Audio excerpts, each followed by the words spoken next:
MakingAScene.org brings you the Indie Artist Playbook is being rewritten in real time. This chart shows the staggering scale of the modern music economy.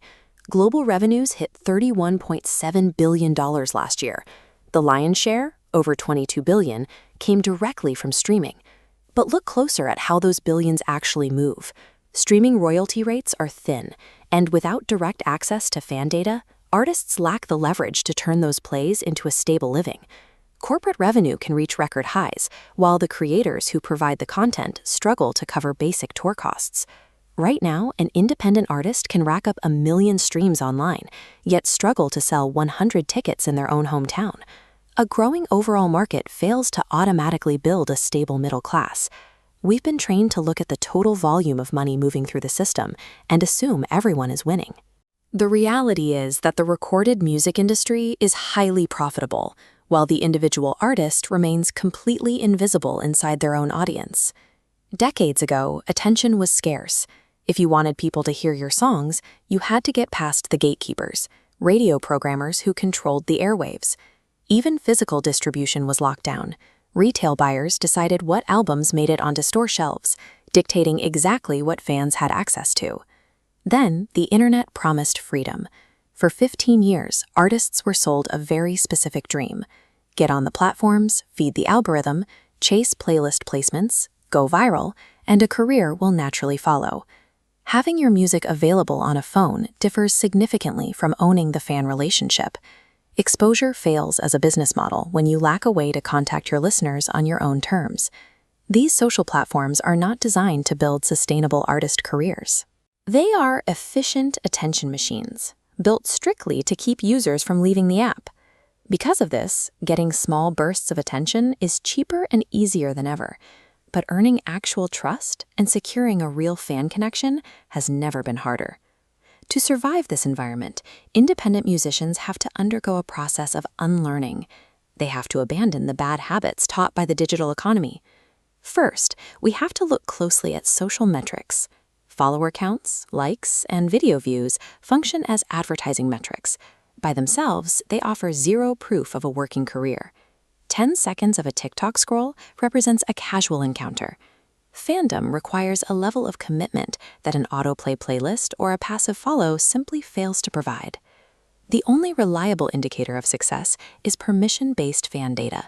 An email sign-up, an SMS opt-in, a ticket purchase, or a merch sale tells you someone actually wants a relationship with you. The numbers back this up.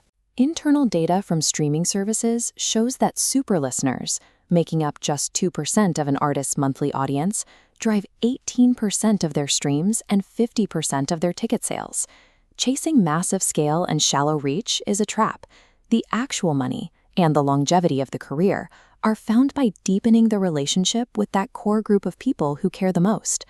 Instagram and TikTok serve as billboards and highways. Their value lies in their ability to move strangers away from the algorithm and toward your own ecosystem. That means the artist's website has to return. Not the old version, a dusty digital brochure with a static bio and a few tour dates that nobody checks. The modern website must function as a working command center. It needs to be an active system for capturing emails, selling merchandise directly to your audience, and tracking customer history. Owning this central station gives you leverage. When the algorithms change, when reach drops, or when a platform inevitably dies, your business remains entirely intact. But the artist cannot build this system entirely alone. The surrounding industry, managers, labels, publicists, and promoters, must pivot away from merely chasing visibility and start prioritizing conversion. For publicists and labels, securing a magazine review or a playlist feature is useless if the campaign ends there. If a press hit doesn't include a direct call to action that captures the reader's data, it's just applause fading into the air. Venues have to adapt too. The physical door is the ultimate capture point. Instead of hoarding ticketing data, venues need to help artists use QR codes at the merch table and the exit to build their mailing lists. A sustainable local music scene cannot survive on one-night, uncaptured transactions. It relies entirely on an infrastructure of repeat relationships. Here's how you actually execute the new playbook. Step 1. Build an owned home base to control your data. Step 2. Create a fan capture moment at every single physical and digital touchpoint. Step 3. segment your fans by their actual behavior.